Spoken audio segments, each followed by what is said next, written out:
So I have some pretty interesting news.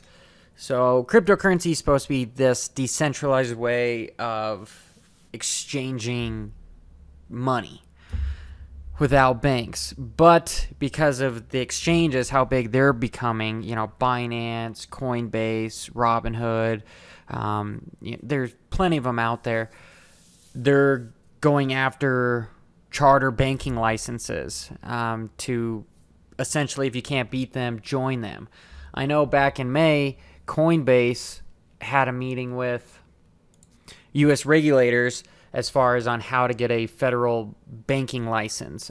Because if they were able to do so, I mean, they've got 20 million users, and at least what it says right here is since their inception, have traded $150 billion in USD. So, that would be a sizable bank to start off with. Obviously, Coinbase would probably be the biggest crypto bank out there just because it's the easiest one for people to buy assets as far as through the App Store and the Google Play Store. But then Binance is another big one. What they did is they just went out and bought 10% stake in another bank. 5% stake in Founders Bank.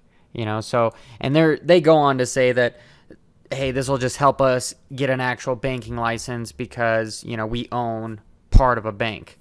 And I'm sure that was a pretty penny to do that. The other one is Litecoin is the one with their Litecoin Foundation that just acquired 10% in a German bank in order to do essentially the same thing. So I know cryptocurrency was supposed to, again, be this decentralized power to the people type of currency to get away from banks. But I guess if you change the powers, it could potentially still be a very good thing. I know in a lot of third world countries, people accept Bitcoin all over the world just because they need it. Their governments are up in shambles, and if they have some cryptocurrency like Bitcoin, well, they know the value is not all of a sudden just going to go to zero. Well, yes, there is a good possibility that Bitcoin can always go to zero. There's always risk there, but I guess what I'm saying is it's not in control of just one government, which is nice. Where like here in America, if the United States just decided that the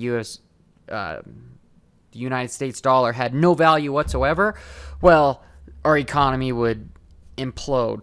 But with cryptocurrency, it's helped changing the world and having people.